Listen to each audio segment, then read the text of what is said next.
নির্বাচন না সংস্কার, এই স্লোগানটা সমস্যাজনক স্লোগান। কারণ এই স্লোগানের মধ্য দিয়ে মনে হয় যে আমরা হয় নির্বাচন চাই, না হয় সংস্কার চাই। বিষয়টা এমন না, আমরা দুইটাই চাই।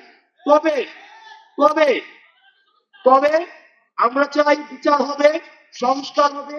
এই সংস্কার প্রক্রিয়ার মধ্য দিয়ে আমাদের নির্বাচনটা হবে। এখানে আমাদের অভিজ্ঞ রাজনীতিবিদ যারা আছেন, অভিজ্ঞ যারা দীর্ঘ 17-18 বছর ধরে যারা হচ্ছে নির্যাতন নিপীড়নের শিকার হয়েছেন, আমার পরিবারে অনেক মানুষ হয়েছেন 17-18 বছর ধরে, আমরা তাদেরকে বাসায় আসতে দেখে নাই। আমার নানা আছেন এখানে, দীর্ঘদিন ধরে বিএনপি রাজনীতি করছেন, আমরা দেখেছি যে পালিয়ে পালিয়ে দীর্ঘ সময় বেড়াতে হয়েছে। আপনাদেরকে মাথায় রাখতে হবে, আওয়ামী লীগ যে নির্বাচন পদ্ধতি বানিয়ে দিয়েছে, এই নির্বাচন পদ্ধতির খেলার মাঠটা শুধুমাত্র আওয়ামী লীগ যেন খেলতে পারে সেই উপযোগী করে সেই মাঠটা বানানো হয়েছে। সেখানে আপনি খেলতে পারবেন না। আপনি আগে সেই মাঠের সংস্কার চাইতে হবে, নির্বাচন পদ্ধতি সংস্কার চাইতে হবে। আপনারা কি অস্বীকার করতে পারবেন যে পদ্ধতি নির্বাচন হয় সেখানে একটা ওসি সেখানে নির্বাচন করে দেয়, একটা এসপি নির্বাচন করে দেয়, একটা ইউনিয়ন নির্বাচন করে দেয়? তাহলে একই পদ্ধতির যদি আপনার নির্বাচন ব্যবস্থা থাকে, তাহলে এই নির্বাচন এই 5 আগস্টের পরে প্রপার ডেমোক্রেটিক ট্রান্সফরমেশন এই নির্বাচন কমিশনের মধ্য দিয়ে সম্ভব নয়। সেই কারণে আমরা আপনাদের সহায়তা চাই, যাতে করে আমাদের একটা যেন প্রপার গ্রহণযোগ্য ফ্রি ফেয়ার এন্ড পার্টিসিপেটরি একটা নির্বাচন হয়। সেটার জন্য নির্বাচন কমিশনের সংস্কার নিয়ে আপনারা কথা বলেন।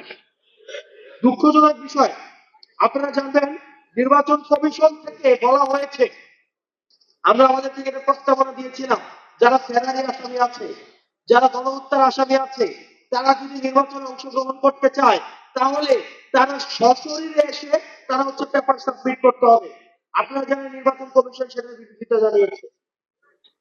আমরা নির্বাচন কমিশনের কাছে জানতে চাই যে আপনারা কাদের পারপাস কাজ করছেন।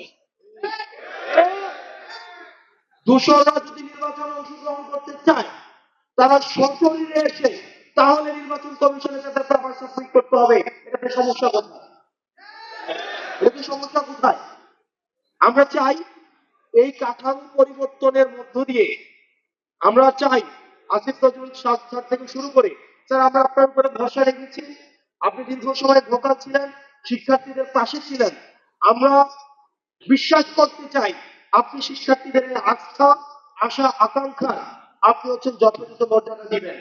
দ্বিতীয়ত, আপনারা ভুলে গেলে চলবে না, আওয়ামী লীগকে আমরা কার্যক্রম নিষিদ্ধ করতে পেরেছি, কিন্তু আওয়ামী লীগকে যারা ডোনার, আওয়ামী লীগের যে ফাইন্যান্স, আওয়ামী লীগের যে অর্থ ব্যবস্থা, সেই অর্থ ব্যবস্থা কিন্তু এখনো পর্যন্ত ইনট্যাক্ট। আমি যেহেতু কুমিল্লাতে আছি, কুমিল্লার অনেক উপজেলা রয়েছে, সেই উপজেলার আওয়ামী লীগের রাজনীতি এখন আওয়ামী লীগের টাকায় চলে, বিএনপির রাজনীতি এখন আওয়ামী লীগের টাকায় চলে। এখানে বিএনপির আপনারা যারা রয়েছেন, আপনারা আমাদেরকে শত্রু জ্ঞান করেন না, এটা আমি আপনাদের ভালোর জন্য বলছি। কুমিল্লার অনেক উপজেলা রয়েছে যেখানে সব দলের রাজনীতি এখন আওয়ামী লীগের টাকার কাছে বিক্রি হয়ে গিয়েছে।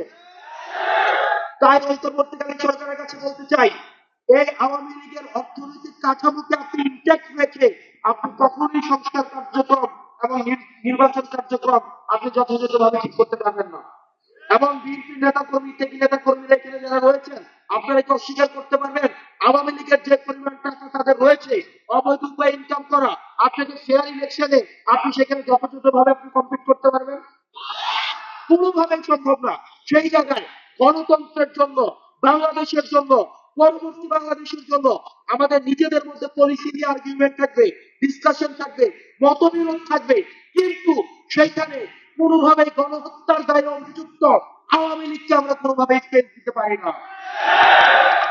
সেজন্য অন্তর্বর্তীকালীন সরকারের কাছে আহ্বান জানাবো, আওয়ামী লীগের যে অর্থনৈতিক কাঠামো রয়েছে, আওয়ামী লীগের যে সাংস্কৃতিক কাঠামো রয়েছে, আওয়ামী লীগের অপরাধের বৈধতা উৎপাদনের জন্য যে সাংস্কৃতিক বাহিনী রয়েছে, আপনি তাদের সম্পদকে বাজেয়াপ্ত করে সেগুলো জনগণের কল্যাণে সেগুলোকে নিয়োজিত করুন।